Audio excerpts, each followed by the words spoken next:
Words are about to be spoken here on the Extreme Life of Matt Hardy, presented to you exclusively by Podcast Seat and AdFreeShows.com. This is a live presentation of the Live. Yes, we're live, pal. We're live, pal. Of the Extreme Life of Matt Hardy on Ad-Free Shows. Hello, all of our Ad-Free Shows, top guys, top gals, and everyone in between. I'm Jon Alba, and that is the broken one, the woken one, the spoken one himself, Matt Hardy. How are you, my friend? I am doing good. I am in lovely Lexington, Kentucky for a big night of AEW Dynamite and several other tapings. So it's going to be a lot of fun. And I'm really hyped and pumped to be doing this for all the top guys and top girls. Let them kind of get a sneak peek behind the curtain and check out our process, John. Yes, we have a really fun episode planned. It was supposed to come last week. Unfortunately, we had the tragedy with Jay Briscoe, but I'm really proud of the tribute for Jay that we were able to muster up last week. What was some of the feedback you got from that, Matt?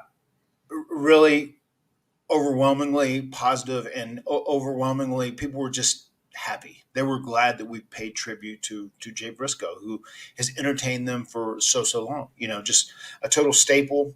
One of the first things that come to mind when you say Ring of Honor are the Briscoes.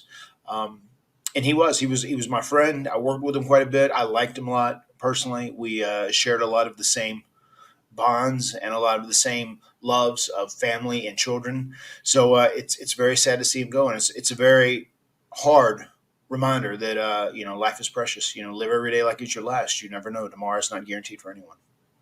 Well, as we tape this, it is Wednesday, and Mark Briscoe is going to be wrestling on Dynamite against Jay Lethal.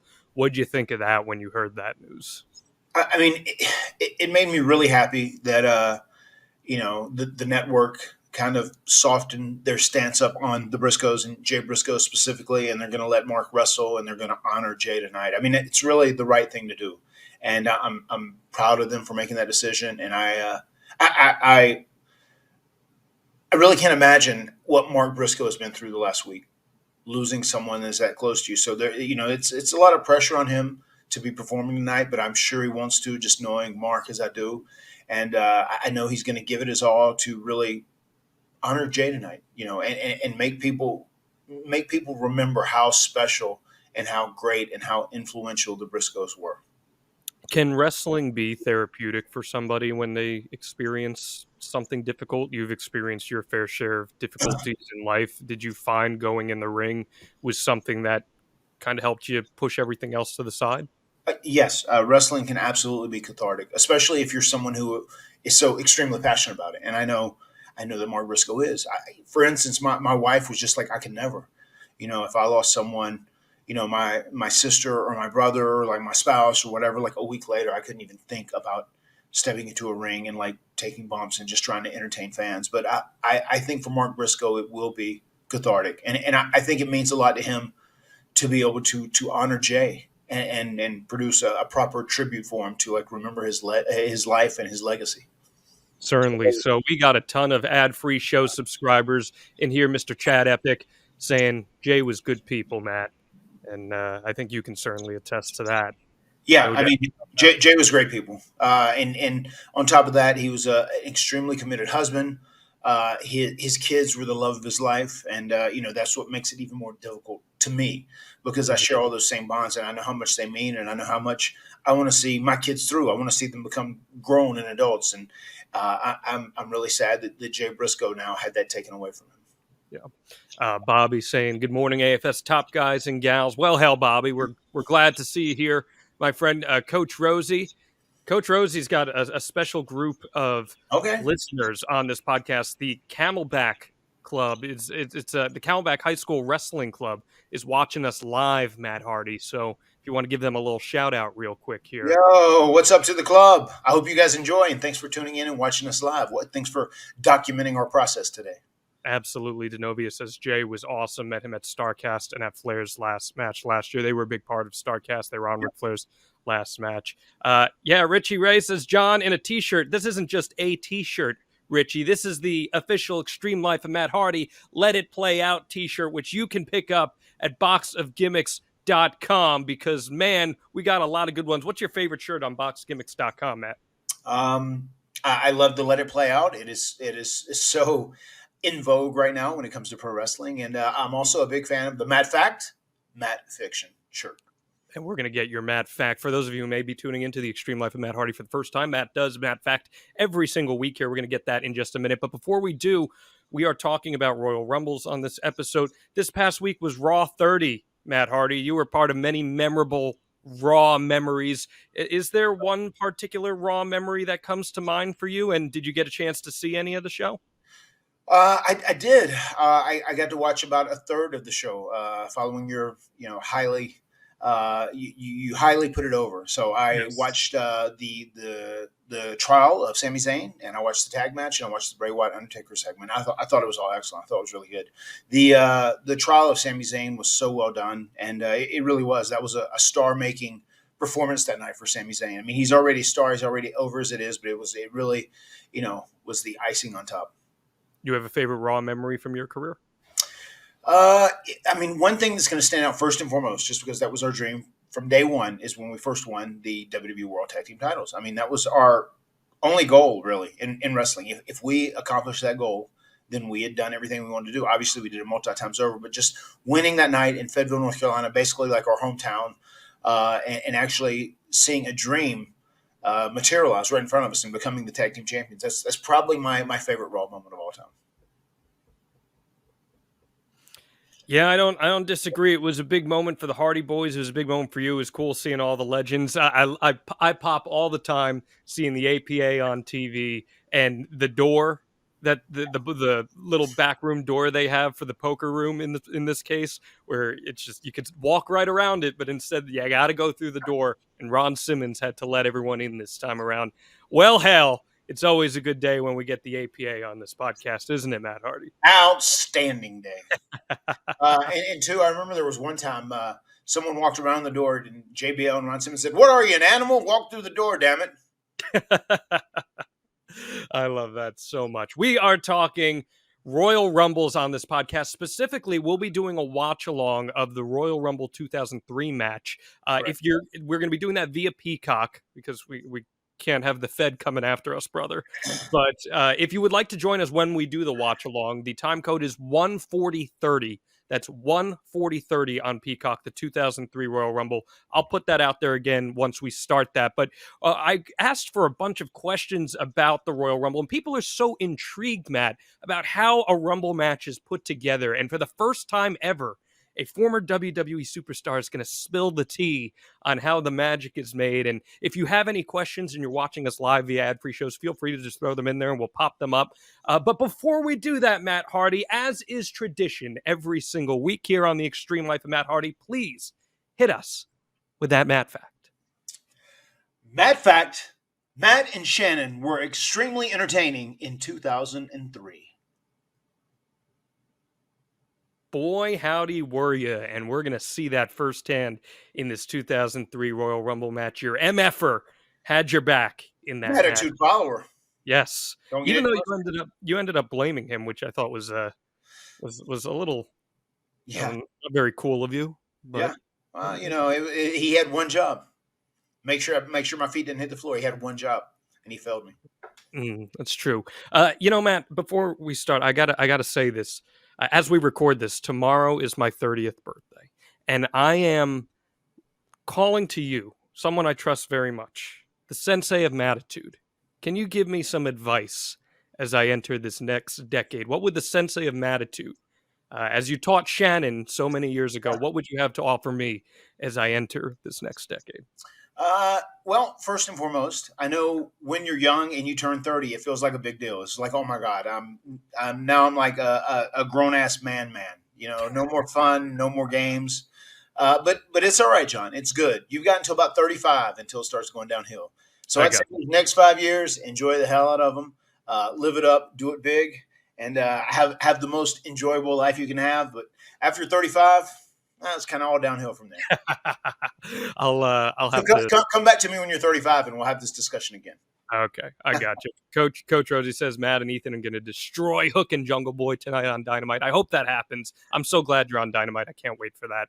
It's going to be great. But let's talk about, and thank you for all the Kind words, guys. Keith says, John, happy birthday, young buck. I'm a young buck at heart, Matt Hardy. All right. Hey, everybody, top guys, top gals. Let's do it right now because we don't have him tomorrow. Let's celebrate John's birthday by singing him the happy birthday song. Wow.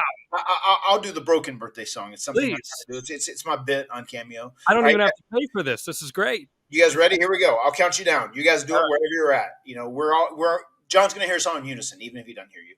In 3, 2, 1. Happy birthday to you. Happy birthday to you. Happy birthday, dear John. I won't delete you. It's true. Happy birthday to you. There you go. Look at that, man. 30 years young, 3 decades old. You're a good kid, man. Keep your feet on the ground. Keep reaching for the stars. I like your potential. Appreciate it. I might make it someday. I appreciate you, pal. I've said this to you, and I mean this wholeheartedly. This is the most rewarding project that I've done in my professional career. Every week, it is a true privilege to get to ask you questions, and I love it. And I'm so glad that we have this great community with ad-free shows and everyone watching and listening to this on Friday as it drops. It's really so special to me. So thank you, everyone. Let's get down to business, Matt Hardy. This is Rumble season. I love Rumble season. Royal Rumble's one of my favorite events. I know it's one of your favorite events. Me too. Growing up, I loved the Royal Rumble. They were always so exciting because they were typically very unpredictable. So what is it about the Royal Rumbles, in your opinions, that make them so special? Well, I think pro wrestling is at its best when it's unpredictable. When you don't definitely know, like, a certain outcome of a match is going to go one way when it leans so heavy in that direction. And with the Royal Rumble, you always typically have 2 or 3 people that could possibly win. But also the Rumble has 30 guys in it, and there's so many different stories being told at one time. And sometimes if a guy doesn't have a big part in a role, if he's not a linchpin member of the Rumble matchup or whatever, he's just telling his own little story for a short amount of time. And that allows you to kind of protect guys and still make them look strong without being in there for a long amount of time. So that's one thing that I think is very cool about the Rumble. The Rumble is a deal where now they've really built into a special thing where whoever wins goes to WrestleMania, gets a title shot. It's cool because, like, there's always cameos, people that are going to show up that you don't expect, that, you know, usually people a nostalgia pop or sometimes like a holy shit type pop, whatever. But I love the fact that it's unpredictable and you typically never know who's going to win until you actually see it and someone actually physically does win. Old Man Hurricane has been a surprise entrant one too many times, in my opinion, Matt Hardy. I think he's done. He said his Rumble days are done. Oh, are they? He's just a producer now. Okay, he's done taking that bump over the top rope there. Yeah, maybe so. I just gave him a couple. I gave him a couple little pieces of advice. One of them, man, just take 2 days off and quit the business, and I think he did. He took a couple of days off and he quit the business. He's just producing now. As your wife said, take 2 weeks off and retire. That's she got that from me, by the way. Yes, I know she did. There's nothing sacred anymore. Well, I was at that 2018 Rumble, and when Hurricane went to choke slam John Cena, that was quite a moment there. And that's what a Royal Rumble is about, right? A Royal Rumble is about moments. You build around those moments, and they become something that are so memorable. And you've been part of several. And I asked people to send in questions in the lead up to this, and just to kind of pick your brain, because I want you to kind of give us some insight as to how this is done. So Josh Henney, one of our top guys, asks, do each of the superstars know exactly who they need to eliminate and when, or is there a lot of give as long as they're out by the end? So break that process down for us. Typically guys have a pretty clear understanding of who they're supposed to eliminate. And usually there's like a window, a period of time, like these eliminations are supposed to happen. Obviously it's a live match, so it doesn't always go perfectly, but, you know, usually they're pretty close and they're pretty consistent. And one of the tough things about the Royal Rumble, like, for instance, in 2003, I was in there for a pretty good amount of time. Jericho was in there for a pretty good amount of time. He kind of carried the first half, and I felt like I kind of carried the second half. But, like, you usually have a lot of stuff going on in your head. You're like, okay, well, I have to remember this guy's coming. I need to do this for him. I need to do this for this guy, whatever it may be. So sometimes they're very stressful when it comes to that. But there's so much more that is called on the fly in a Royal Rumble match than you would ever believe. So explain that. Where do you have the ability to call things on the fly? Especially is say someone gets eliminated, but they wanted him in there for 2 more minutes, and then you kind of have 2 minutes of downtime where you need to have some sort of main story going on in the match. Like for instance, we'll see it in this match. Like there's a point where everybody's down. Eddie Guerrero, I encourage him to take out RVD, whoever it was, and now turn on him, give him a twist of fate. So now everybody's down. It's just me standing in the ring. It's like, okay, well, who's coming out? And then it's Jeff. And then you see for those 2 minutes, myself and Jeff, we're featured. And that's all you're looking for. Because really, an audience can only pay attention to one story at a time. You can't do 2 things at one time. It's very distracting to the audience. So you want to put the highlight on one thing, whatever it may be. So Jeff and I, we had a little story going at that time, obviously, because I had turned on him, and that was his first time getting his hands on me. And we were able to also use Shannon to accelerate our personal story and our personal relationship. But for instance, like everybody was down, and for that 2 minutes, it was focused all on Jeff and I.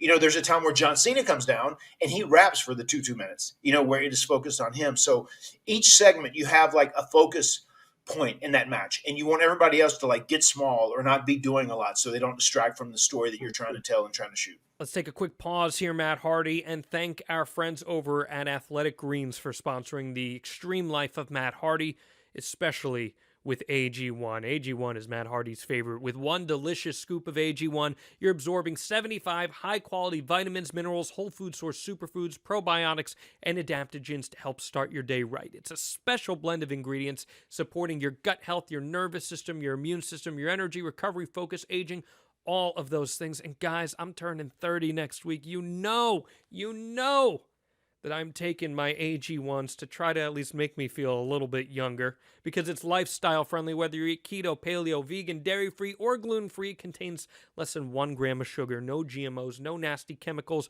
or artificial anything, while still tasting good. And I'm all about that, because I've been trying to drop like 15 pounds for this new year, and AG1 is the first step in making that possible. Because tons of people, they take different supplements, different vitamins, fat burners, whatever it may be. It's important to choose one, though, with high-quality ingredients that your body's actually going to absorb. And AG1 is a small micro habit with big-time benefits, one thing that you can do every single day to take great care of yourself. And it's time to finally reclaim your health and arm your immune system with convenient daily nutrition. Just 1 scoop in a cup of water every single day, and that's it. No need for a million different pills and supplements to look out for your health. To make it easy, Athletic Greens is going to give you a free 1-year supply of immune-supporting vitamin D and 5 free travel packs with your first purchase. All you got to do is visit athleticgreens.com/Hardy. Again, that's athleticgreens.com/Hardy to take ownership over your health and pick up the ultimate daily nutritional insurance. Hey guys, Tony Schiavone. Need to call a timeout real quick. Wanted to tell your listeners what I've been telling What Happened When listeners for a while now about all the cool things happening over on adfreeshows.com. On a brand new edition of Insiders, Gary Juster sits down with Conrad to discuss his decades spent behind the scenes in AWA, NWA, WCW, and ROH. I don't think it was a battle with Eric so much on TV versus house shows. It was a matter of, if they're not making money, we got to figure out, something else. We just can't let it bleed like that. We go one-on-one with WWE Hall of Famer Teddy Long as he joins Mike Chioda for a special edition of Monday Mailbag. And so I'm tired, man. I'm really tired, but I don't want to let Mike drive because I already know, I already know how he drives. So anyway, I just couldn't take it no further. So I said, Mike, go ahead and, take us in. So I got in, let Mike start driving. I guess, man, I went right to sleep because I was tired. So I guess maybe 10 minutes into that ride, all of a sudden I wake up, we're like in a tailspin. Royal Rumble season is here, and we watch back the most memorable Rumble of all time, featuring the most iconic robe of all time, alongside the Nature Boy himself. There was only one Olivia Walker. She was classic. And but I just, out of nowhere, I just decided to pick that color in black. Here's the deal. I've never had a great physique, and that black makes you look leaner. So black on black, black boots. So I went to black a lot after about age of 41. That's very simple, honest answer. That's just a small taste of what we got waiting for you. With 4 levels to choose from, see for yourself why ad-free shows is the best value in wrestling today. Sign up now at adfreeshows.com. Mhm. Um, it's a really complicated match to put together. I have talked to people firsthand, and they say that sometimes it'll take a couple weeks to really put a Rumble match together because there's so many interconnected pieces in it. Do you remember from your time being there, was there anyone specifically backstage that would be in charge of putting the Rumble matches together? I remember for the longest time it was always Pat Patterson because it's always his deal that he created. Then basically they kind of sit down, they kind of carve this out, they forge the match, and then I see a rest in peace Pat. Pat was a great guy. He was hilarious, so fun to be around. But they would carve the match out. They would kind of forge whatever they want to do, and then literally that day of, you would kind of like sit in a room and they would kind of go through the match, kind of what they're thinking, and then everybody kind of puts their personal touch on it, and then you kind of determine what you're going to do with different people that you interact within your time in the match. You figure out throughout your little periods of interactions with other people, you figure out what you're going to do. So yeah, it is a very complicated and layered match. When did you guys typically find out where your entrant number was going to be? I mean, usually 5-6 hours before the match. Okay. Yeah. That's a lot to remember in a short period of time. That's what we do, man. That's our gig. Yeah. And I think that Royal Rumble matches give a lot of insight into how prepared a pro wrestler is for the moment, because you are trusted to go in there, remember a lot of different things, and also try to protect your opponent, not get hurt. And that's a lot of moving pieces, Matt Hardy. You don't have to name specific names, but have there been instances where you've been in there with guys who maybe forget stuff or aren't prepared for the moment and stuff goes awry? Yeah, of course, all the time.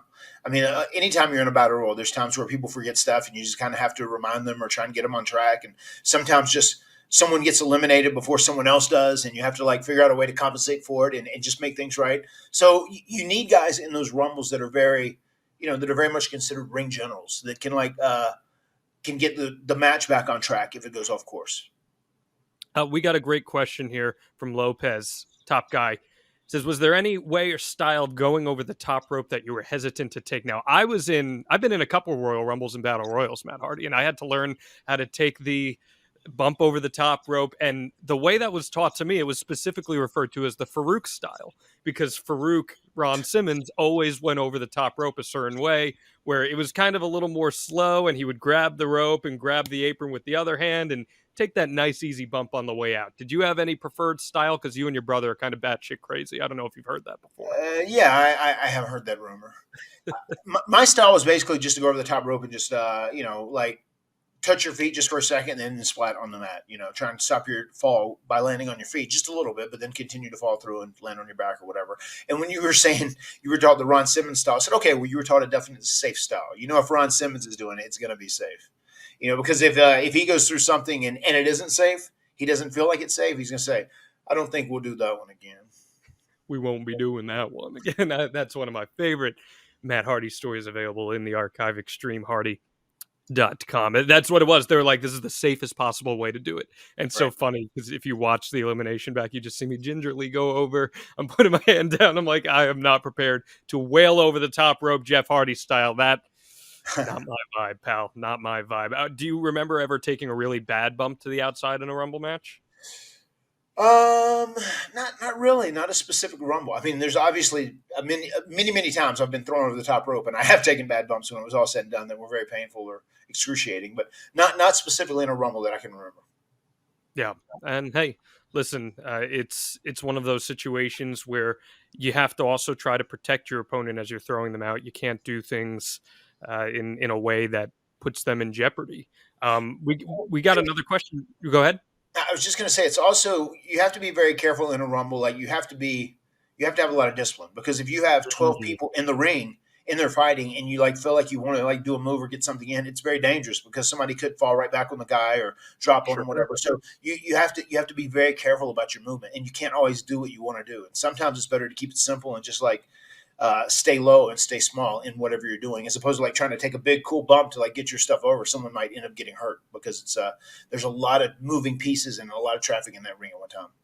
Well, Matt, let's step aside here for a quick second just to remind you about our partners at Jimmy's Famous Seafood. Every single week, we're encouraging you to go to jimmysfamousseafood.com where you can get free 2-day nationwide shipping on orders over $125, excluding steamed crabs and fresh items. And all you got to do is use that promo code HARDY just to get that. We're talking Maryland crab cakes, soups, chowders, oysters, signature steaks, desserts, and gluten-free items galore. I got my 30th birthday coming up next week, and you bet your behind that I went over to jimmysfamousseafood.com, used that promo code HARDY, and ordered me one of their fine packages. I specifically went for the Triple D package because Guy Fieri's endorsing it. You know that I am all about it. They also have the tailgate bundle with 2 pounds of wings, a full rack of barbecue ribs, a pint of crab dip, and crab cake mix, which is perfect for when my New York Giants get to step up and beat the Philadelphia Eagles this coming week. I'm very excited about it. Once again, that's jimmysfamousseafood.com. Shipping food nationwide and acquire free 2-day nationwide shipping on orders over $125, excluding steamed crabs and fresh items, by using the promo code HARDY. Sure, absolutely. I got a question from Gary. He says, do they have a backup winner in case of injury or accidental elimination, or do you think they would call it on the fly if that happened?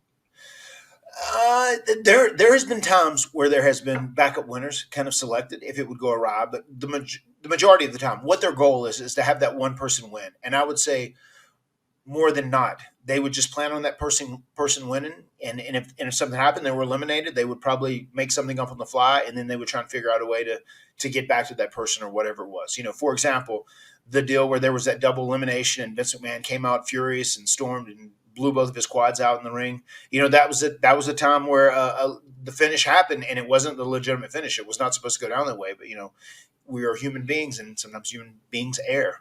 So that the story, once again, about just Vince's anger and just his rage as he stormed down and just blew both his quads out. What an amazing story that was. It's just so crazy, and it's just almost so fitting of Vince just to sit there and try to no-sell it and still sit on his ass and restart the match or whatever it was he did. Just what an insane time. Hypothetically speaking, what did it sound like backstage? I know you weren't there, but what might it have sounded like backstage when Vince had torn both of his quads and didn't want anyone to see him?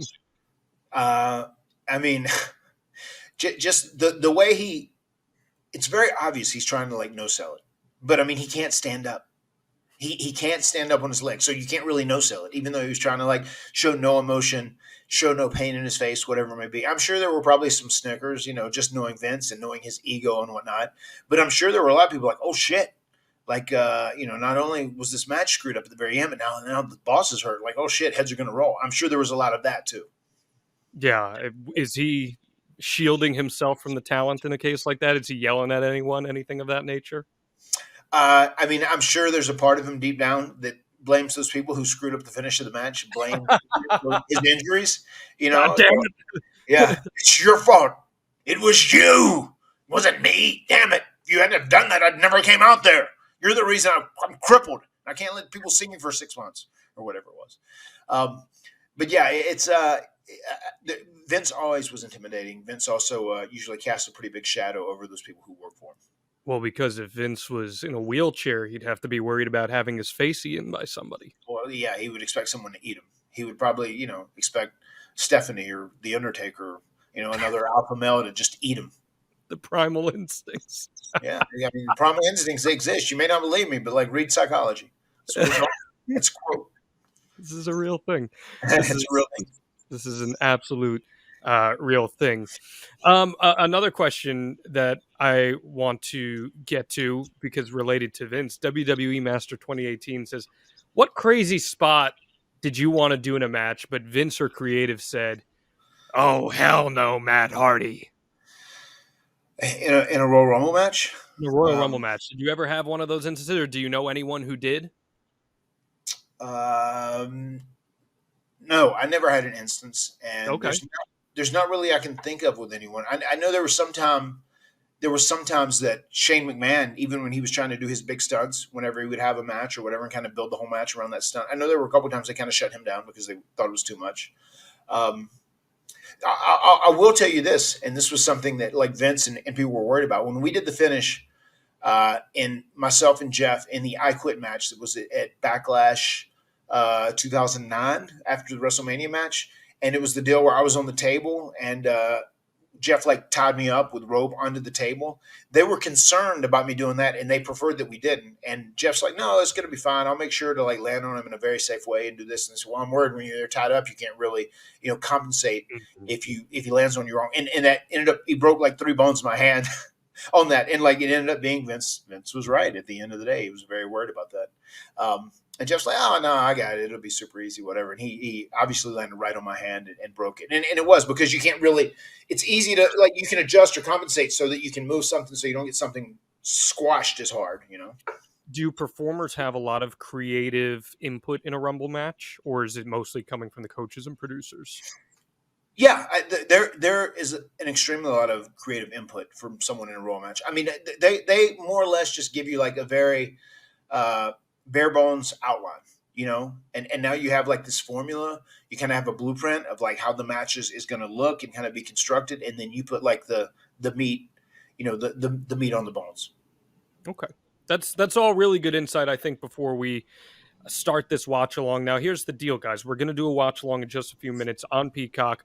1/40/30 2003 Royal Rumble. I can't show you the video here because there's copyright stuff, but even if you're not watching with us, you're going to be able to enjoy it because we're just going to be talking about Royal Rumbles. We're going to be answering questions while we do it, and we're going to talk about some of the people who are in the Rumble match. So even if you don't have access to Peacock, this is still going to be a great episode for you because we're going to get some great stories from Matt Hardy. And while I give you guys time to pull it up if you haven't on Peacock, again, 1/40/30, pull up the cock, get it out, get it ready.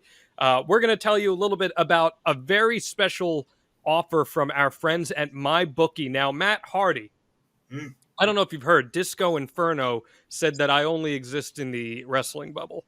It was a thing that happened. He neglected to follow my sports background, and I know that sports betting is everything these days.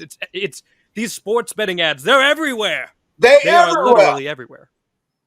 They everywhere. But MyBookie wants to get in on that wrestling bubble because you can take this year's Royal Rumble to the next level with MyBookie. MyBookie is the premier destination for wrestling fans looking to bet individual matches and the winner of the 2023 Royal Rumble matches. They've got a unique feature that sets them apart from the competition, the MyBookie Money Bag.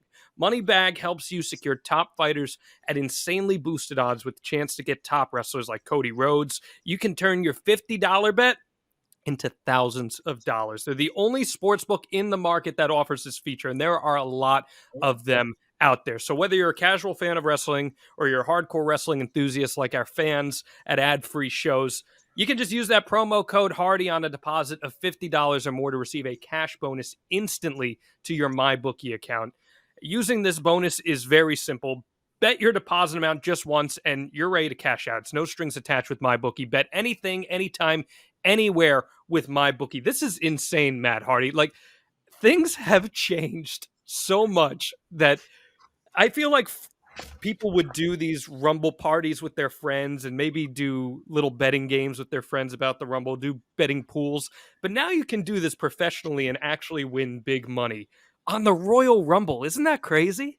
It's insane, John. It's crazy. And I do have to tell you this. I'm going to try and keep this information away from Nick Jackson because he is Christian AF. He's a good, wholesome young man, but he has one single addiction. His addiction is gambling. So if he heard about this, he might blow his load, man.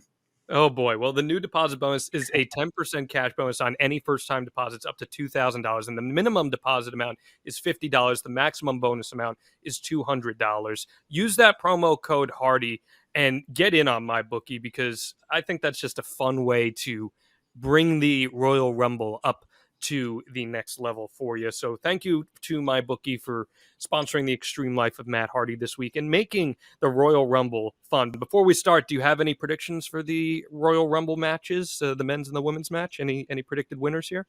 I'm going to go with Cody. You're going to go with Cody in the men's match? Do you have a favorite for the women's match potentially? Oh my God, I haven't been following that quite as much. I'm going with Rhea Ripley. Okay, that's a good pick. That's a good pick. I can see that happening. I'm going with Rhea. It's one of those things, just like you said too. Like I love the Royal Rumble, and if you were going to bet on a wrestling event, I feel like the most fun one would be betting on the Royal Rumble. So that's cool that they have that going. Yes, absolutely. All right. So again, I'm going to post the code one more time here. It is 14030, and it is Royal Rumble 2003.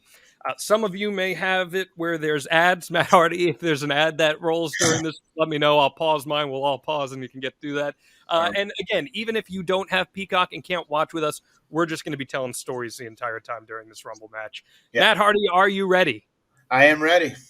I'm ready as well. We're going to do a 5-second countdown and then hit play in 5, 4, 3, 2, 1, begin. And Howard Finkel has just finished reading, and our first entrant in this match, Matt Hardy, is Shawn Michaels in his first Royal Rumble match since his return to wrestling. Do you guys remember there being a lot of chatter backstage about Shawn getting back in the swing of things full-time here on his road to his first WrestleMania back? It was so weird. I remember when Shawn first came back, we really didn't have any idea how much of a regular performer he'd be. Would he be a part-time guy that just did some? Like, how legitimately was he hurt, or how legitimately has he been healed? There were a lot of questions, and we didn't know that. And I swore, like, whenever he said, like, I don't know if I can do the things that I used to do back in the day, and he had that first match back with Triple H, right? And I was just like, oh my God, like, he's worked everybody so much. Like, he feels like $1 million. His back's great, whatever. Because he goes out there and goes nuts, you know? So yeah. he definitely like laid it on thick that he was real bad and he couldn't do anything that he used to do back in the day. And I think he was trying to keep expectations low for him, but it worked, obviously. We're going to do it. I love this run of Shawn Michaels, actually. I was just going to say, we're going to do a Shawn Michaels episode, so we'll talk more at length about it. But I actually think Shawn's second run is like significantly better than his first run, which is pretty insane to think about. Yeah. It's crazy. I mean, wrestling is a very cruel sport. You kind of have to get your body beat up and messed up and injured, and like, you get to the point where you can't do the things you used to become a smart worker. That's kind of like the gift and the curse of pro wrestling. Now, this was number 2 is Y2J Jericho. This was a very strong number 1 and 2, in this matchup. So this was real cool, and I thought it was real cool that they were starting off the Rumble in such a big way with HBK versus Y2J. But wait a minute, Matt, that's not Y2J. That's CLP. The CLP. The creepy little. Well, you know. And there's Y2J from behind to hit it. Shawn Michaels with the low blow. His partner, Christian, is very happy about this. This was a unique way to start the Rumble off. And I feel like a lot of the time, Matt, the Royal Rumble is used as a way to launch a WrestleMania program. And that's what we're going to see as one of the stories of this match. What did you think about the usage of the Rumble match to launch a program like this? I mean, it's great. I mean, they've been doing that for a long, long time now. And that's it's just a great way of telling a story. You get a guy in a personal conflict, especially two guys that maybe don't have a story in the past, and you can put them together and get them cooking really quickly. And that's what we did right here with Chris and Shawn. And I love the fact that they came in, they got to this immediately. This chair shot where Jericho is really hurt HBK, and then he's eliminated before you know it. I mean, first and foremost, that was so cool that Shawn did it that way. I know he was going to get what he wanted on the back end, but this was a great way to start a very intense rivalry to build to a match at WrestleMania. Well, and especially on top of that, the fans so badly wanted to see Shawn Michaels go on a run in this Rumble match. Of course, yeah. I mean, they wanted to have a parallel to when he went all the way as number 1 back in the day, and that's kind of what they were teasing here, I think. What's up? James says he just got off work, been waiting for a live Matt and Jon. We've been waiting to do one of these, and we're very excited to be doing this here. About this. And if any of our ad-free show subscribers have questions during the course of this, feel more than free to ask them, and I will pop them up as we do this. We got number 3, and it's Chris Nowinski, the Harvard grad.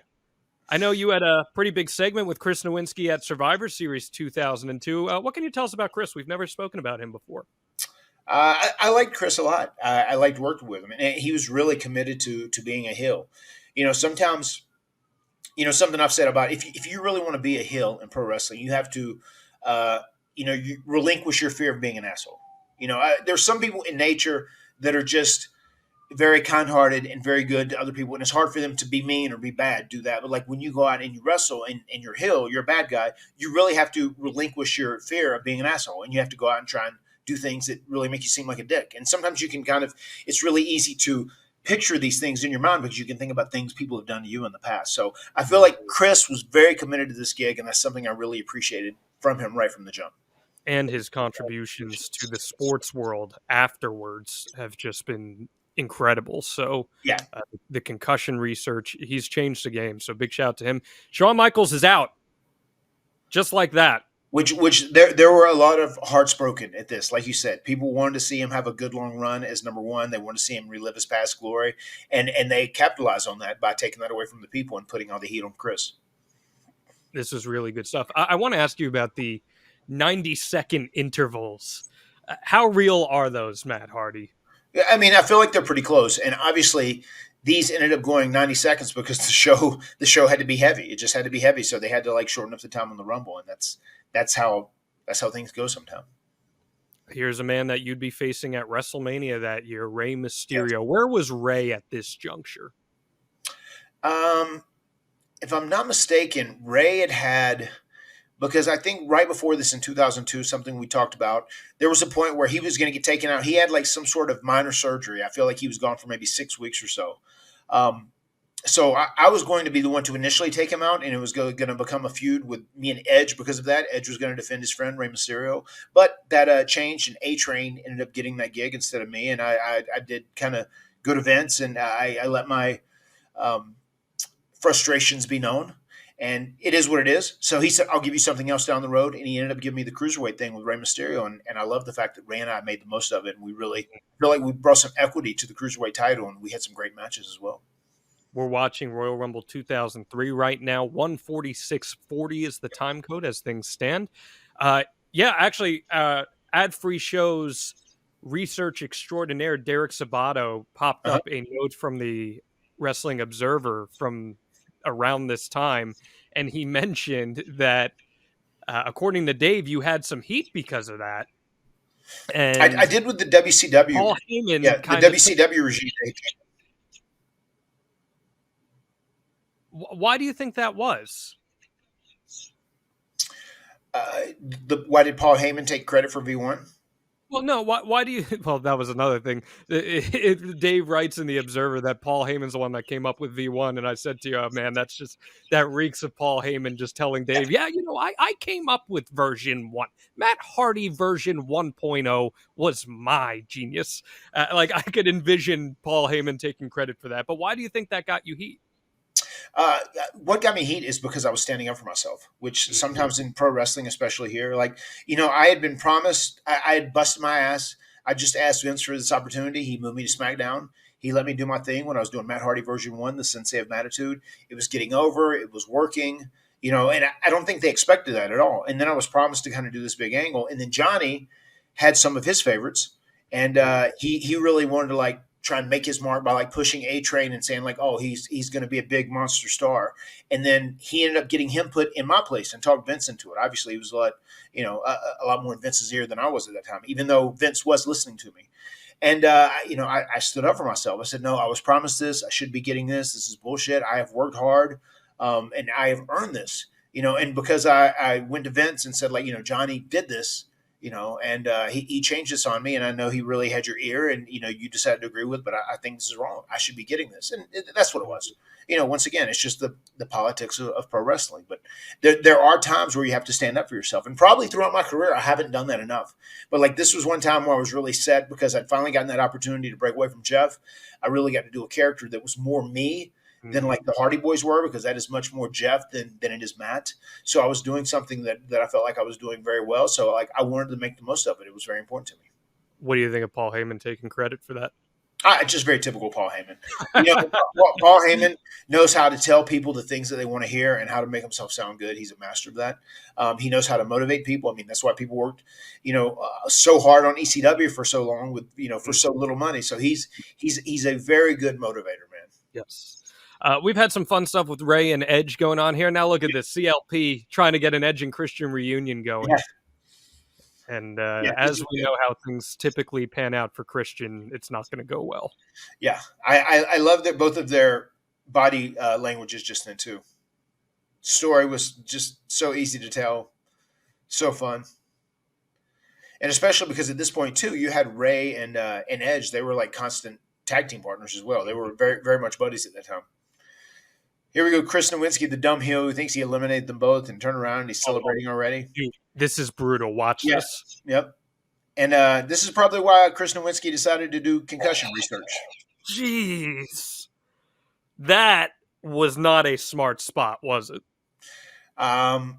Those things are just so dangerous. I remember the Rockers would do those a lot, those double drop kicks. I mean, if you don't hit the guy at the exact same time, then somebody's going to land on the guy, and it's very, very dangerous. So, I mean, that move has to be timed perfectly. So, I'm not going to say it wasn't a smart spot, but it's one that there's definitely a higher risk of injury from doing that spot. So, I wouldn't choose to do it.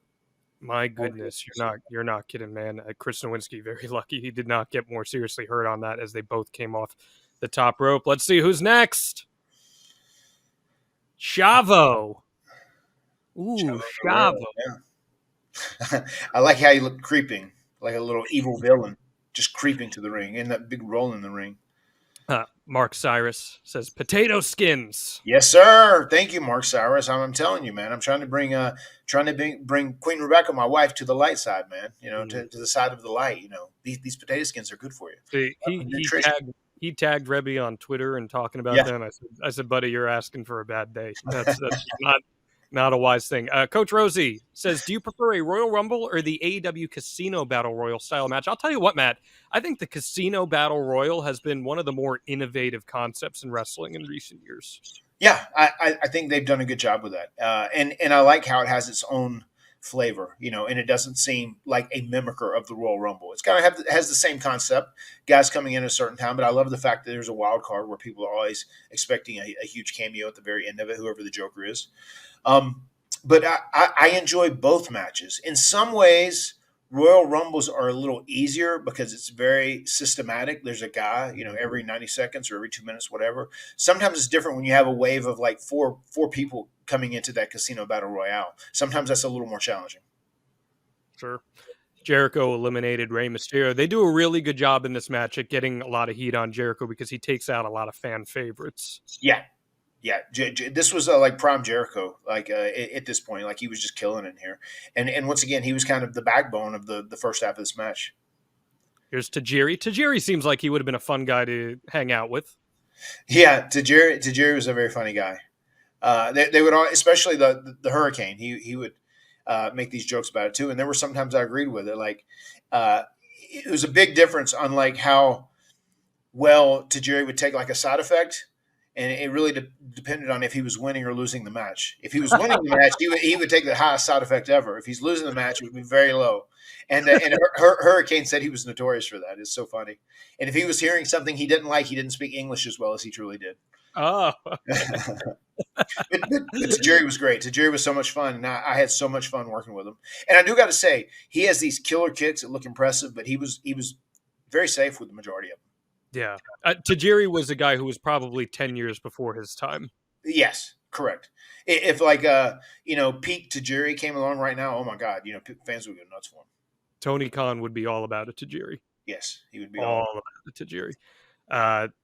DJ Matty G said, when was the last time Jericho didn't kill it?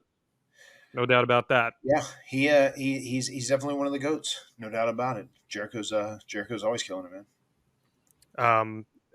Epic says, you think we'll ever see a cross-promotion Rumble? I mean, last year we got Mickie James, who was an Impact in the Royal Rumble, so that was pretty cool. That was cool. I don't know. In this insane wrestling business, never say never. I mean, if WWE does end up being sold, who knows, man? Who knows where this crazy, insane industry will end up 5 years from now. Here's Bill DeMott, former Hugh Morris. Yes. What do you think of Bill DeMott's run here? This is kind of a forgotten period with him. Yeah. It is kind of a forgotten period. Like Bill was very talented for a big guy, especially like athletic and could do some really cool stuff. And like even in this deal, you can see, I feel like they wanted to shine him up, but he specifically wanted to be booed as much as possible and be a heel because just like how he came in and his shine spot was like so simple. It was just like punches and kicks, so he like wasn't going out of his way to try and, look like $1 million and get cheered, whatever, when he came. Is that something they try to do in a lot of Royal Rumbles? When a guy comes in, is it instructed, hey, let this guy get a couple moves of offense in? I mean, usually when someone comes in, especially if they're not going to be in for a long amount of time, you do want to shine them up right in the beginning. I mean, if they're going to get a big reaction and big pop, it's going to come right at the beginning. So that's typically the goal. So there's sometimes where a babyface will come in and they're looking for some heels to, like, hey, will you bump for me, whatever. Like, I remember Shawn Michaels comes back in this match later on, and he said, hey, can I get some guys to bump for me? And you had like so many guys going like, I will, I'll be happy to, and we're getting to work with a guy that we, grew up idolizing, that watched and really inspired and motivated us. So yeah, that was fun to do too as well. There's also an interesting question as Tommy Dreamer comes here. This one is from Jack Goodwin. He says, I've always wanted to know, does the talent know when they're a filler entrant, knowing they won't get a great pop, for example? I always feel sorry for those guys, as necessary as they are to be fodder for the main players in the match. So, for example, a guy like Bill DeMott in this match, I understand what he's saying, where they're kind of just in there to fulfill the number, and they're not going to be a featured player. Are guys cognizant of that? I mean, I think so. I think wrestling fans put a little too much into all that. I think guys are going like, okay, well, this is my job, and I'm going to work, and I'm going to do what I'm told, and I'm going to make the most of it. And that's kind of how it is. And sure, like if you're not in like a main story, and there's not like big plans for you going forward, I mean, you're probably most likely not going to be featured or highlighted, in a big role. I mean, they're literally, they're trying to build certain guys for certain positions and get them, get them into a specific rivalry. So those are the guys that are going to be featured. So, sometimes it's your turn at the Royal Rumble. Sometimes it isn't. I cringed looking at Tommy Dreamer take that double trash can shot. Ugh. Oh, was it to the head then? I wasn't even. To his head. Yeah, it was a double trash can spot to the head. Just stuff you wouldn't really be seeing all that much these days.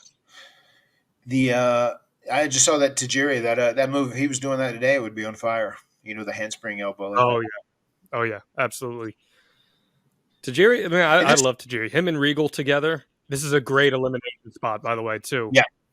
Yeah, right here. This was a very smart tarantula into the elimination.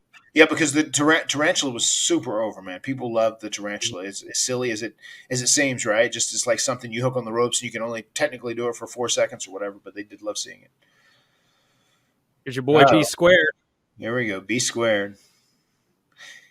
Coming in and just like whipping a little ass. Oh my God. Booed the shit out of Jericho's spine.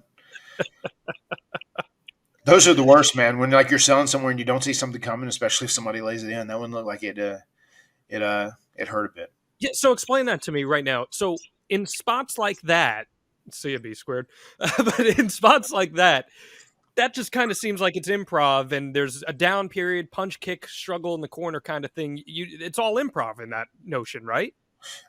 Yeah, I mean that was. I mean he just came in. B Squared was getting ready to be eliminated very soon, so he obviously came in and kind of just like nailed a whole lot of people. I guess he was one of those filler talents, as someone had described earlier.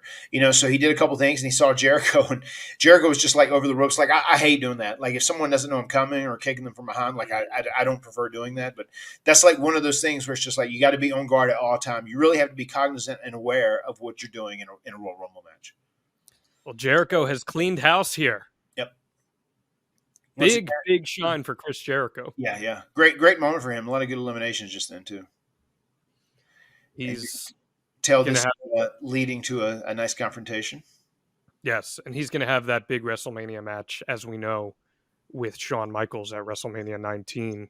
Again, guys, you can ask questions if you're watching this live. Augie wants to know: has Matt ever heard, as William Regal claimed, that Tajiri hated music? I am not sure. I am not privy to that. If that was a Matt fact, I do not know. We don't know if that's Matt fact or Matt fiction. Right. Cannot determine. Okay, well, tell me this, DJ Matty G. So, did you ever go out of your way to give a guy who didn't get a good reaction a bit of shining during the Rumble? Yeah, of course I have. That's what I've done my whole career. That's my gig. I try and pull other people up, often at my expense sometimes. But yeah, I mean, there's times where I definitely want to make sure someone looked good in whatever the scenario may be, and I'll probably comment on that whenever I come into the ring here very shortly. Well, here's a guy in the ring with Jericho right now who didn't need any shine because he was getting amazing reactions, and that was Rob Van Dam. Yeah. How hot was Rob in this era? He was, and you can tell, like, it took a long time for Vince to warm up to Rob. I do know that, but then once he realized, like, well, the people just like this guy for some reason. It is what it is, and some people just make connections, and RVD's one of those guys.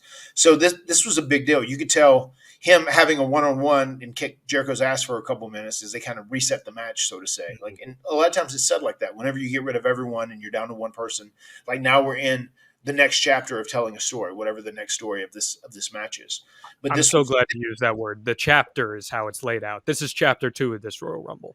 Yeah, this was definitely a moment to really highlight RVD and just once again reiterate to the fans that he's a player in WWE. Well, my gut says things are about to, or as JR would say, business is about to pick up, Matt Hardy. Here we go. Look at this. Oh, look at that entrance. There we go. There's the Matt facts. Matt strongly dislikes mustard. As you can see, I'm looking up. I'm hyped. It was a really good reaction. I start to run, and then there's a big cable and a lift there by the carpet, which I almost tripped and bust my ass on. The amount of comments we got about you nearly busting your ass had you fallen in your entrance there. As we talked about a few weeks ago, you would have become Titus World Slide. Vince would have replayed it 45 times. That's fun. Matt strongly dislikes mustard. Why do you think that Matt fact maybe became the most famous of them all?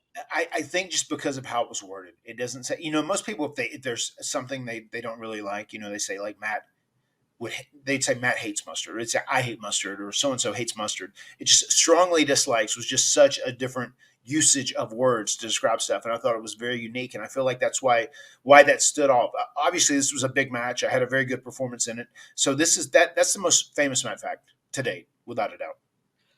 For those of you who are watching with us, again, we're on Peacock. 2 hours, 1 minute, and 42 seconds as things stand, 2003 Royal Rumble.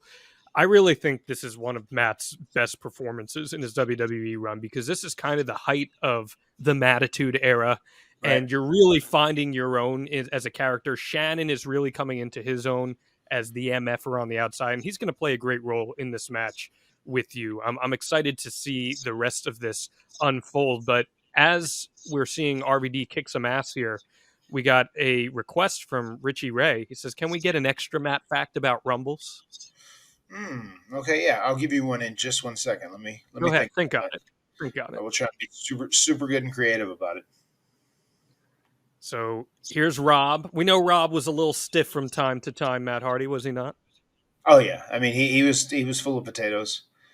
He would definitely kick the shit out of you at some point. I mean he a lot of times he was accurate, he was good, but he wasn't always. I mean he would be laying it in always, for sure. Look at here, Eddie Guerrero. Did Rob leave the skin on his potatoes? I don't know. I could see Rob doing that. He's a pretty conscious guy. I got you. Yeah, here's your boy Eddie. Yeah. It's very cool being in here with Eddie. And I know that's one of those times I'm turning him around. I'm saying, stop me. Just because I didn't have anything to do, and I just once again we're trying to shine him up and keep him hot at this point. Yeah, how much communication is going on between the performers in a Rumble? I mean, a lot, nonstop. It's a nonstop communication. Beautiful. No, nobody did that better than Eddie. Eddie Guerrero took the best monkey flips out of the corner when a guy would just stick him there. I'd say typically do. Eddie and Kofi Kingston, the two best with monkey flips. Yeah, there's just something about Eddie's that I just love so much, and I love the fact that I'm right here, and this is me setting Eddie up a little bit to get ready for another moment, another little chapter in the match. Boom, frog splash, yay, Eddie, we're buddies, we're the bad guys. Now we're beating up RVD, but hey, watch out! Don't ever turn your back. DTA, don't ever trust nobody. And by a fitting twist of fate, he's down. And look, I did that pretty perfectly, I think. There was 8 or 9 seconds left. Sometimes guys end up going a little earlier when you get in those scenarios. Mm-hmm. And this was just the right amount of time. You can see everybody's down. Jeff comes out, big reaction. This is the first time seeing Jeff, since I turned on him. And now all of the highlight is on myself and Jeff. Everybody else is down. So that the entire crowd, the entire audience at home watching on pay-per-view is focusing on the Hardy Boys fighting one another. And I know we don't have the audio, but the crowd is super hot for this. Yeah. Yeah, it was. And once again, my job is going to be to bump and feed. I do a lot of that during this night. I was even thinking, like myself and Jericho, we sold a real good comeback to RVD there for a minute. Now here, Jeff is getting another one. Yeah, Do you remember who this put was this so much spot fun. together? Do you remember who put this together? Yeah, I'm sure it was me. If it comes to me and Jeff, a lot of times Jeff would just tell me, like, all right, just tell me what you think we should do, man. Okay, cool. Creative save by Shannon there. Yeah, and that was my deal that I was stressing the whole time. And I remember I didn't know if that was going to get approved because a lot of times they don't like guys ringside, and that was an issue. They weren't sure if they wanted him at ringside or not. And I told them the creative way I wanted to utilize him and have him trying to save my ass as much as possible. And then and they went for it, and I think it turned out to be absolutely great. And I'm so happy we were able to do it. Now Shannon's going to lay across you as Jeff is going to go for the swanton. He He's like, sacrifice himself, and he did. Hey, listen, Shannon is an OG for you. How special was having a moment with the three of you for you guys? I mean, it was super cool. We're guys who grew up on the same little road in Podunk, Cameron, North Carolina, about 2.5 miles from one another. So yeah, it was very special. Who would have ever imagined three crazy kids from the backwoods of North Carolina would be competing together in a Royal Rumble match in a highlighted moment or so two. Cool. Cool. DJ Maggi says, greatest jawbreaker ever, referring to Jeff. Yeah, he does that pump. It messes up a lot of people. I would always specifically say, make sure you go over it with him because a lot of people don't do it like that. Usually a lot of people go, but he has a little pump that he does to it. I also want to know, how difficult is it to skin the cat in the middle of a match? It probably just depends on how blown up you are, how tired you are. When I was young and my shoulders were good, they're nowhere near as good as they were now. It was very easy. I could do it at any point. Now it's a little bit more of a challenge because my body is pretty beat up. Do you ever can you recall a circumstance where someone maybe tried to get a little too cute hanging on and screwed up? Yeah, I mean, I do know there's been times in like battle royals where people have done that. Yeah. And once again, too, like I love one of my favorite things to do here was like do false finishes, like I was going to be eliminated, and like a lot of that stuff was caught on the fly. I'm sure that was like, I put Jeff by the ropes and know him, and I just say, backdrop me out. And he does, and it's just, my job to hold on. And as a heel, that's what you want to do anyway. Keep teasing it over and over that you're going to be eliminated, but like pull it out at the last second. And guys, if you're enjoying this podcast here, maybe you're listening to the Extreme Life of Matt Hardy for the first time, drops every single Friday, of course, extremehardy.com and early access on ad-free shows. Here's Test with Stacy out here for all of his testicles. Yeah. All of your testicles. And there was a line there that says, testicles have legs? He said, all the testicles are on their feet or whatever it was. Funny. Is that a Jerry Lawler line or what? It's definitely a Jerry Lawler line. And here you go. You see Test getting shined up. Everybody's feeding Test. I mean, he physically looks amazing here. Yeah. Yeah, he does. Yeah, he looks great. He was a truly gifted athlete too. I mean, he was a big dude who was strong, but he was also very explosive and very quick. I know he was someone who you were training at the Funkin' Dojo with too. Yeah, he was at both of our dojos that we went to. Bobby says, Matt, I took my wife out to dinner on Monday and ate the entire baked potato, skin and all. It was delicious. Bobby, I feel like a proud papa. I'm so proud of you, and it's so good that you set her on the right track.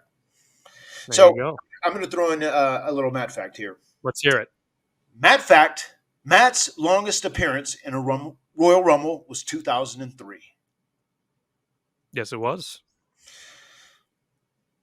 I think, truthfully, and I'm speculating, obviously, but I think that was somewhat of a reward for how organically you got this Matt Hardy V1 character over. It absolutely was. And this goes to show you that even though I fought the establishment in Johnny and the WCW regime, and they were a little upset with me, Vince still believed in me. And Vince was very proud of what I've done. Even like that time when I had that Falls Count Anywhere match with Taker, he said, well, the finish is going to be, he's going to pin you. He's going to beat you. I mean, he was very adamant about that. So there was a part of Vince who was very, very proud of me for getting over and really establishing myself so organically as I did on my own, especially when he didn't expect it. So this was definitely a reward from Vince. Here's your boy, Big Match Jon. There you have it. And once again, if you look in the ring, they probably everyone has been instructed just like to stay small. Don't do anything big. Don't do anything crazy because it's not going to be shot. Because literally the whole 2 minutes, this is when they're really starting to get high on Jon, right? And the whole first 2 minutes are focused on his rapping because now it's starting to get a reaction. It's starting to get over and it's starting to organically work. So, yeah, you might as well just chill in the ring. Don't do anything crazy because it is not going to be on camera. The last line of this rap, I know you can't hear it, but the last line of this rap is, quote, "My style's like a swollen penis. You can't beat me." There you have it. Cutting edge at that time. The ruthless aggression era. You made sure to get that in too. Vince got John Cena to establish that ruthless aggression. And RVD's not having any of it. He wants to get Cena in. I believe they're in Boston here, which is Cena's home territory, but he's wearing a Houston Astros jersey. Yeah, I was going to say, it's just at this point, John would always wear out the jersey of the team that just whipped the whatever city we're in, would whip their ass last. Usually, that was usually the gig, or if they had like a big playoff coming up or whatever it may be. I love this so much. RJ, host of Reffing It Up, wants to know if both of you were entrants 1 and 2, how long do you think you'd last in the match, and who would eliminate you? Well, I'll tell you what. If I was entrant number 2 behind Matt Hardy, I wouldn't fight Matt Hardy. I'd have him protect me at all costs. And if he got thrown out, well, then I'm probably just eliminating myself. I got you. So I'd be fighting for your honor in this ring. You would just chill in the corner, sit down like Raven, and then I would do all the work. I mean, okay. I'd hit Event Omega with you if you want. Okay, there we go. I'm just, I might pop somebody up on my shoulders. You could do that clothesline off the top. Oh yes, we'll do the pedestal, the rocket launcher Doomsday. Yeah, we could do the Matt Hardy pod device. We could. I like it. The extreme device. I like it. Extreme device. Yeah. I like it. Yeah. I thought doing that once was enough for my career, but we'll see. Maybe it'll happen again. See Jeff and RVD working together, and there goes Jeff. Yep. I feel like RVD and Jeff had a lot of parallels with how they connected to the audience. Do you agree with that? They're so similar in so many ways, and they both were unorthodox. There was times that they would suggest things in their match, and people were like, "That's crazy." But then whoever was working with them in the match would find a way to make it work and get it in or whatever. They loved working one another. I can't stress that enough. They were like they were two people who were very similar in the way they connected with the audience, in the way they were just different. They were kind of like outsiders from the typical WWE superstar, so to say, and they were like kindred spirits in many ways. They loved working with one another. Time to get Usi, pal. Here we go. Here comes like the coolest Uce in the game, man. He's the OG cool Uce. Him and Yoko, I guess. And he's going after John Cena. John Cena. What's up, Cena? What's up, Cena? I would love that. That'd be my favorite thing always. Here we go. Everybody wants to feed the quiche, man. You can tell, too, if somebody's really popular. Then you have guys like taking big bumps for them whenever they come in. It's usually like a sign of like love and popularity. Two big-ass Samoans here. Shannon not making a smart decision here. Yeah. But he's doing the right thing, trying to protect me, Yes. That's what I'm paying him the little bucks for. I like this moment a lot here because this is a good little tease. Yeah. Our drop down, look at this. I had him too. I was taking him with me, so he was definitely going to go at the same time. And then look at that bump by Rikishi. Yeah. How Incredible, awesome right? is that? I loved doing that where I would, especially when I work house shows with Rikishi, which I did a ton of times. We worked a whole lot. I would love to get squashed in the corner like that, and then I would walk out and almost like try and hold up the V1 and fall down back into the turnbuckle like that before the stink face. So fun. So fun to do. And as you said on one of our first episodes, taking the stink face was delightful. Yeah, I mean, it depended on who you were. I mean, if he's someone that he really liked and you guys were friends, he would always take care of you. If not, I don't know. You might not get the baby powder.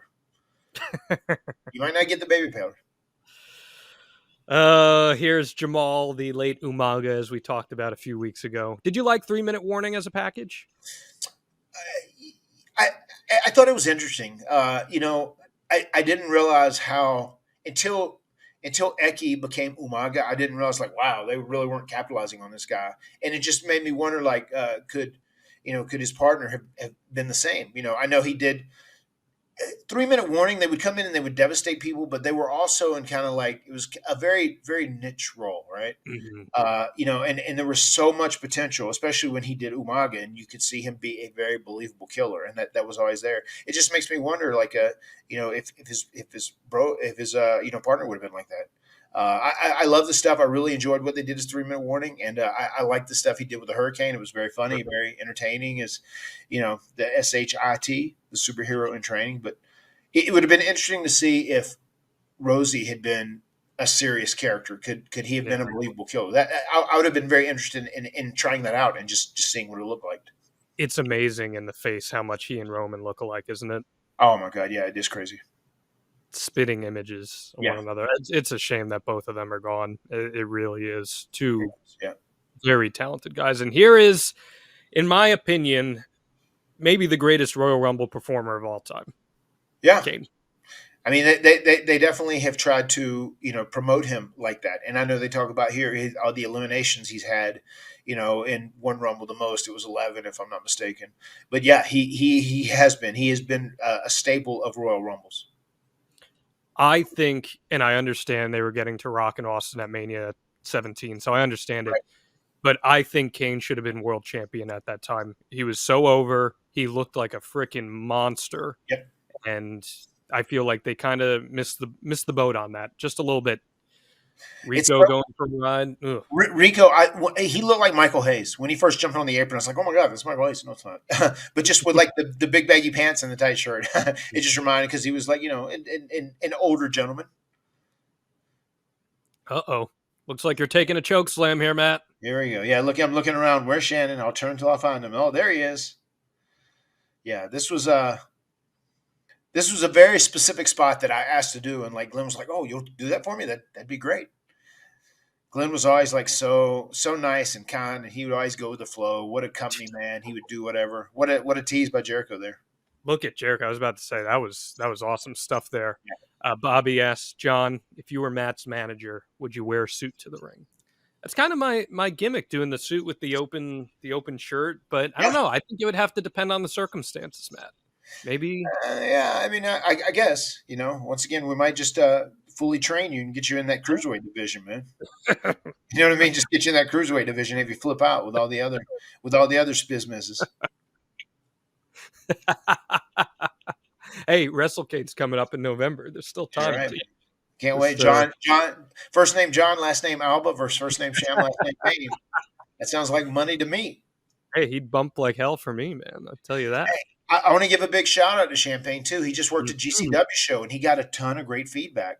Like people put over his promo that he did. He came out to a personalized version of North Carolina Come On and Raise Up with some of his stuff in it. That his buddy that is like a recording artist hooked up for him, and it went really, really good. I was very proud of him. He did a great job. DJ Matty G also asked Matt, today's AEW roster, who would you like to eliminate more than anybody else? On the roster? Yeah, on the AEW roster. If you could put them in a Royal Rumble match and eliminate them, who would it be? Stokely Hathaway. Stankley? Yeah, or Stankley Hathaway, whichever way you choose to pronounce it. You say tomato, I say tomato. Stankley, Stokely, all the same. I like it. Ethan and I, we're getting along. He's okay. We're starting to make some breakthroughs, but Stankley, got no love for him, man. You've been in here a while, Matt. How deep into a match does it really start to take the wind out of you and push you to the limits? Oh, well, first off, before you answer that, your boy's coming down. Yes, sir. Can you dig it? Oh, I can dig it, sucker. You know I can. Yeah, Booker, man, one of the most hilarious human beings on earth. His power walk, his eyes, his expressions, just so amazing. Everybody's going to want to feed Booker, too. And I love it. He even started his thing a little bit different there because he had guys like stop him momentarily, even as you'll see right here. Boom, I do, too. Turn right back around into a little Fliz Jizz. There's a little flapjack. I'm very surprised that Booker did this as soon, but I guess he just wanted to go ahead and get it in, especially with everybody in there. I was wondering if someone was going to try and cut him off, but I'm glad that he just did it, and then he just like continued to roll with an elimination right after Eddie Guerrero, which is a big one. Yeah, and again, I mean, Booker's going to be in a championship match at WrestleMania, so he was a legit potential winner for this Royal Rumble. Correct. So yes, so take me through that. You're in the match a long time. How deep in do you get winded, and how do you kind of dig down and push yourself through it? This match, I'll be very transparent, very clear. This one was super easy for me. I mean, because there was so much downtime in these rumbles. It's not like a singles match where you're like constantly doing big spot, big spot, big spot, big bump, big bump. I mean, there's times where you have to stay small and you sell, or just someone's beating you up in the corner, whatever, where you have times to catch your breath. I remember, seeing however long I was in this match, but I just remember thinking like, oh my God, that was so super easy. It's fascinating to hear you say that, because I feel like I always hear, and here's A-Train, I feel like I always hear that Rumble matches and Battle Royals are always where guys are prone to getting hurt. Why is that? I mean, I just think once again, you have to be smart. You have to be disciplined. Like once again, here comes A-Train coming in and they're shouting him up and he's like doing moves. So everybody else needs to be in corners, or they need to be small. They need to not be doing anything because he's the center of attention. But if you have someone else like just not be on the same page as everybody else and starts thinking about doing a spot, say they whip someone out of the corner and they land on someone else, that's where people tend to get hurt. Once again, you really have to be as much as you can on the same page. And a lot of that, as crazy as it sounds, is just about communication in the ring. Like I could see myself going around like, stay in the corners, stay in the corners. They're doing spots. Stay in the corner, get small, whatever. Like you need people in there just to kind of buzz people and remind people of that. And just like, even like Jericho, smart move. He jumps up on the top rope, just jumps down and blasts him on his back. Don't do anything dangerous where someone might land on you, whatever. And here's the point where Shawn returns to, exact his revenge on Chris Jericho for eliminating him early. And then, me and John were like fighting together. Look at John behind him. We were both like fighting at the same time to sell for Shawn Michaels. Huh. It's always, and there's the elimination from Test, which I thought it was fascinating that a heel eliminated Jericho there.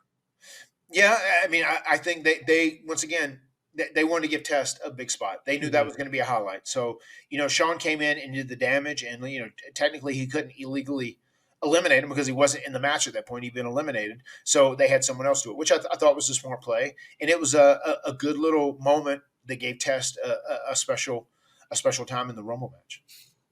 I love hearing you talk psychology and stuff. It's my favorite part about this podcast. Chat Epic asks, you think you'll ever open a school? You have so much knowledge to offer. Yeah, I think I will open up a wrestling school later on. I mean, that's initially why I built the whole dome of deletion and put a wrestling ring in there. But then, I realized once I had a family, oh my God, what was I thinking? But I would, when I'm done with the in-ring stuff and not bumping anymore, I can 100% see myself opening up a school one day.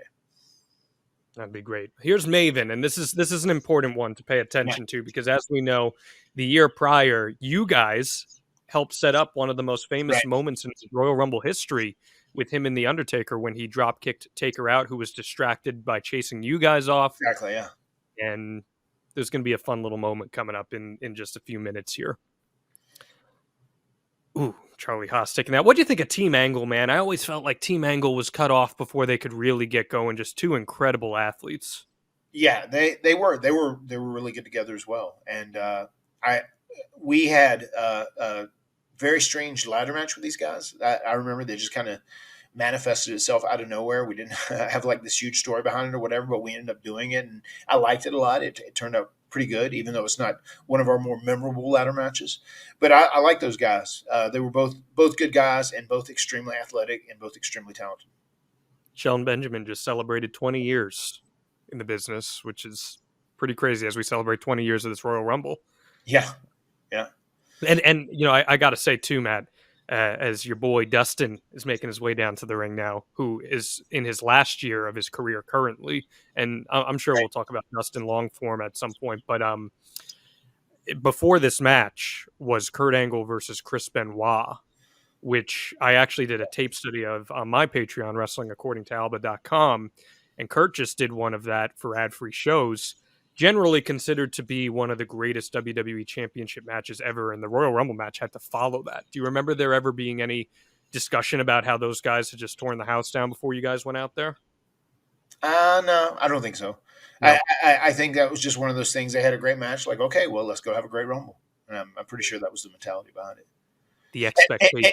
And a lot of times, if you have guys getting ready for a Rumble, they're trying to like iron last second things out. So probably a lot of guys didn't even pay attention to it. It was probably more of a, the promoters were super happy with like, oh my God, that was a great match. And the fans like, oh my God, that's a great match. But, everybody else like, okay, well, it's time for us to go out and have our great match. It's the mentality. I think Kurt said that's the most favorite match of his career, which is pretty insane when you think of all the great matches Kurt Angle has had. Yeah. And look at all these punches and kicks coming out of Booker in that corner. They're everywhere. That's never going to get old. You have to leave out the R in that, or the apostrophe. It just has to be they everywhere. Never going to get old for me. Lindsay asks, Matt, which one of these guys in this match do you wish had more of a push or just didn't get over as much as you hoped or thought they would? Let me think about that. Very, very interesting.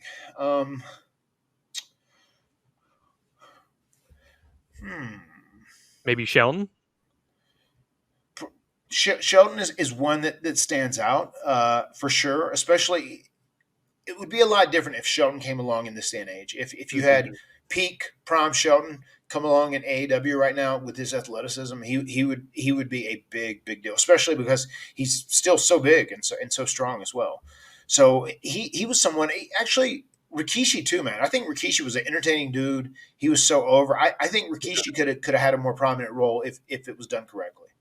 Rikishi got pigeonholed in a certain role. He did. And unfortunately, and he was amazing at that one role, but he just was not able to take it to the next level, even when he was a bad man, Matt Hardy. Yeah, right? He's a bad man. Maybe this Batista guy might make something of himself someday. Yeah, he's got a good look. He's got some nice muscles. A lot of nice pictures on his body. Damn, that was Andrew flew out right there. That was so fast, so agile. That could have been dangerous too. His leg could have got caught. Well, once again, Andrew's a guy who had the potential to be like a legitimate top guy too, if things were worked out in the correct way, which obviously they didn't. But he was so talented in so many ways. He had an amazing look, and he was gifted as an athlete. He could do everything. Batista not feeling Uzi. There goes Rikishi. Big elimination for Batista right there. For those of you watching, we're at 2 hours, 26 minutes, and 54 seconds in the Royal Rumble 2003 match. I'm enjoying this, Matt. This is a lot of fun. Yeah. And here we go. We've got a pretty populated ring right now. Oh, boy. And here he comes, the Beast incarnate, Brock Lesnar. Yeah. Brock was on a special run at this time. Yeah. And he is about to prove why. Here we go. Here we go. Let's all beat Brock. Take these big bumps. Was he stiff, Matt? I wouldn't necessarily say he was stiff, but I mean he would lay it in. If you are bumping with what he's throwing, you're going to be fine. He was very accurate. He was very precise in everything he threw in the bumps he did. Brock was very safe overall. I'll say it once again. Brock is the most incredible athlete that I've ever been in a pro wrestling ring with. Hands down. And I think you're about to find out the hard way. Yeah. Up you go. And no one's there to save your ass this time. Shannon, nowhere to be found. This was a Michael Hayes idea too. And then I remember Brock said, I don't know. I'm not sure if we should do that. Like, I don't want you to hit the apron, whatever. And I said, let's think about it. I said, no, we can do it. We can do it. And Brock was great. You can see how he followed through a little more than he typically does on that too. And he pushed me very hard to make sure I got over. And the world's greatest tag team did the world's greatest tag team catch too. As we like to say, he yeeted you. Yeah, yeet. That was a great run for you in this match, Matt. You proud of that looking back at it? Oh, very much so. Yeah. This is my my favorite Rumble appearance. I think by a pretty far stretch. And I believe, yep, here it is. Number 30. Number 30, Dead Man Incorporated, Big Evil himself, The Undertaker. It's so funny. We do have Dead Man Inc. coming here. And I saw Maven in the ring, and the first thing I thought was like, oh shit, Taker is going to get his shit back. He's going to get Maven back, even though he got it back last year. He'll get it back first in this one, and that was pretty accurate when I first watched it back. We'll get into that momentarily, and I've got a question I'm going to queue up about Maven too. Did you pop seeing Taker come back to American Badass this week? Yeah. That was cool. I like the American Badass. I thought it was once again a good evolution of Taker, and it gave him a chance to like kind of let the dead man kind of go away and be kind of out of people's sight and mind for a little bit, and then when he came back, it was fresh again. And it's important to do stuff like that. Taker was great at that. We've got an episode on The Undertaker coming up shortly. There goes John Cena. John Cena. He looks funny with his big long jeans on too. Yes, he does. Yeah, and then once again, Undertaker being highlighted here. He's getting some big eliminations. Here we go. Oh, fool me once, Maven. Shame on me. Maven thinks he eliminated Undertaker, but there's Taker. This is a great callback spot, isn't it? Yeah, 100%. And he bumped like hell for that choke slam. He got up for it. Yeah, and I'm sure once again Maven was going to make sure he did as good as he could for Undertaker. He was very appreciative he had that the year before. So Augie wants to know, does Matt think Maven could have gone further in WWE? Was there too much of a stigma from Tough Enough? I always thought he was a really good athlete, and there could have been more usage for him, Matt. What do you think? Yeah, I mean, I think if the stars would have had aligned and everything had went perfect, I do think he could have done more. I think if you had someone like Maven come along now and win a Tough Enough or whatever it was to just put him in the position to be like a featured superstar on a roster, I think he'd be more accepted now because the wrestling fans' minds are a little more open. There was such a stigma on people back then, especially like, well, if you come from the outside, you really don't deserve to be with all the guys who busted their ass and worked their way up making towns to get here, So that stigma did exist a little bit, and I feel like no one has done a better job of breaking that stigma than The Miz. I mean, The Miz was a guy who they didn't think was going to last, who they didn't think was going to survive, but he was so passionate and such a huge fan and loved everything about pro wrestling. And I could tell from earlier on, like, this guy really wants to do it. He's very passionate. And he's committed to it. And he's gone on to have a legendary career. I just saw Jimmy Corderas whisper something to Brock. What would a referee be communicating to a talent in a situation like this? Probably time. I would be guessing this is how much time we have until we have to get this thing done. That would be my guess. Unless there was some bump he took that, they were concerned he was hurt. But my guess would be time.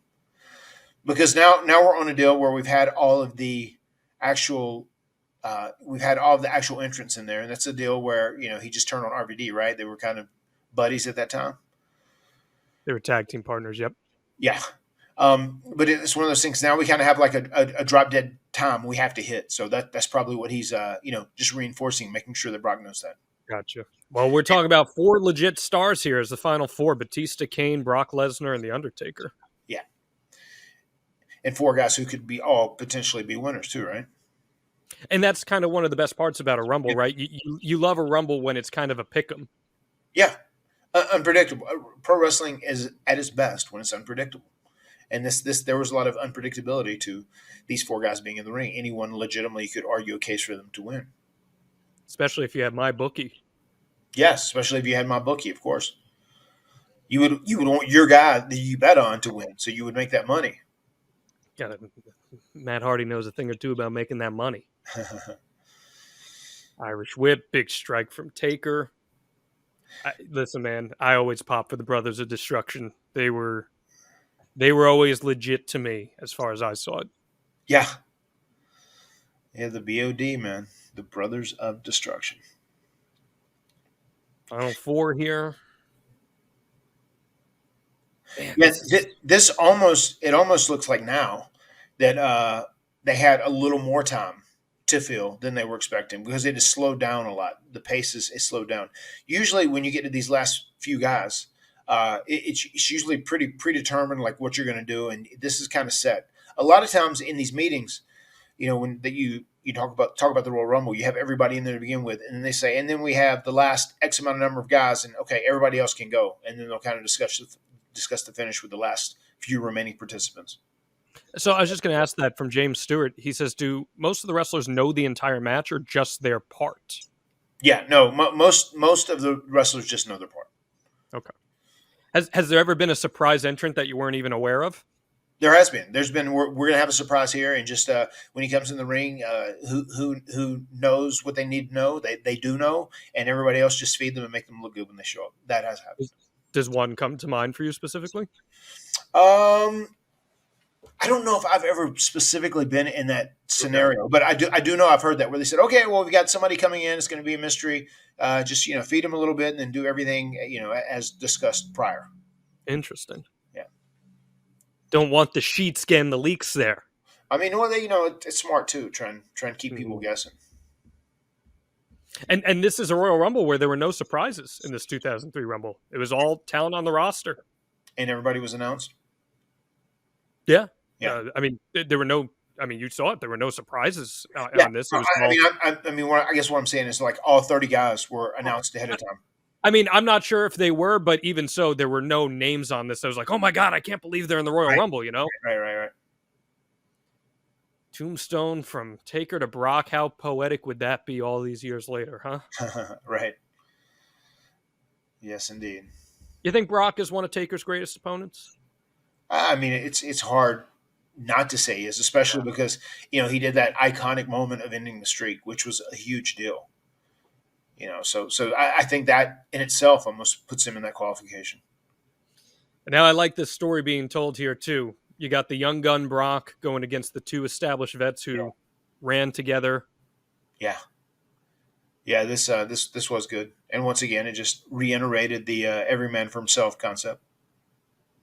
And Taker's like, nah. See you later. And that was good too. Just good and simple. See, this I didn't understand. Batista coming after Taker with the chair because they weren't setting up a program between them. I mean, it was literally a distraction so Brock could win. I mean, that was Taker's assurance to make sure he looked strong. Was he that kind of guy? That's why that happened. I mean, Taker was very protective of his character and his stuff. And I mean, I get it, understandably so. I mean, that's why he stayed in that position he did for so long. And we get a good reaction shot of Taker too as Brock wins. That's that, man. That's a Royal Rumble for the ages. What do you think of that Rumble watching that back there, Matt? Very solid. It was a star-studded Rumble. You had a lot of guys that had great performances in it, and I liked it. Once again, it came down to four guys where anybody could have, in theory, won the match because there were a lot of different possibilities you could have went to going to WrestleMania, and that makes it a lot more enjoyable when you're not 100% certain of who's going to win. So I liked it a lot, man. I dug it. I think it's one of the better Rumbles. Kelly Cox asked, did they ever try to keep the finishing winner a secret from wrestlers that were eliminated earlier in the match? All the time. Yeah. All the time. I mean, most guys who are in the first 24, 25 participants don't know who wins. Wow. Really? Yeah. That surprises me. Yeah. Why do you think that is? Just because shit gets out. Too many people know. And, that's why. I mean, it's smart. I agree with that. I agree with that mindset. I mean, I would let as few people know. Only if you had to know. That's the only people I would smart up. But wouldn't you then be worried, and this is just me playing devil's advocate, wouldn't you then be worried that someone is maybe a little careless around the person who's actually going to win the thing and something happens? Like, I don't know. I would just be a little paranoid about that. I mean, everybody's supposed to be professionals that is in there. So you expect them to be pros. Yeah. As far as that goes. Credits green and black. That's fascinating. What's your favorite Royal Rumble, Matt? Probably that one. There's other Royal Rumbles where I've had big moments. Even today, it was the 14-year anniversary of when I turned on Jeff and officially admitted that I was the one causing all of his incidents, and we ended up having a WrestleMania match, which was a very cool moment for me as well, that we got to do that. I enjoyed that as well, and I was kind of like the black cloud hanging over Jeff's head. But as far as especially my in-ring performance, that was my favorite one. That's awesome, man. This was a lot of fun watching it back, kind of taking that trip down memory lane. 20 years ago, says the net. Yes, 20 years ago today, says the net. We're going to be covering this V1 run in extended form. We already did an episode in the archives about the creation of V1 that Paul Heyman had nothing to do with. Right. Absolutely zero. That is in the archives. He liked the character. I guess maybe he felt like an adopted father. I'm sure he did. Matt Hardy version 1.0. He will come to the ring with a Matthew fact. And I could see him taking the credit for that. But we are going to cover that little run you had in 2003 leading up to your WrestleMania match with Rey Mysterio. Right. That is coming this week, or not this week, rather this year. Mm-hmm. That's going to be very exciting. Yes. And, I'm seeing a lot of questions from our ad-free show subscribers about some stuff not related to the Royal Rumble, and that's awesome. But those questions are going to be answered next week when we do our first Ask Matt Anything of the year 2023. All right, cool. I love AMAs, Ask Matt Anything. I know you are all about those. So if you have any questions for Matt Hardy, make sure you send them in. Hashtag AskMatt, at MattHardyPod, at MattHardyBrand, at Jon Alba. And the biggest thing you can do to support the podcast is you go to Apple, you go to Spotify, you go wherever you listen to your podcast. And what can they do, Matt Hardy? Please, por favor, leave us that 5-star review. It's so helpful to Matt and I. Leave us just a little bit of feedback because we like your feedback. We take your feedback, and it's so important for us. And then get a screenshot and post it and tag myself and John. Let us know about it on Twitter, Instagram, Facebook, wherever it may be. And if you do it over on Twitter, which is probably the platform I use the most, I might give you an old retweet.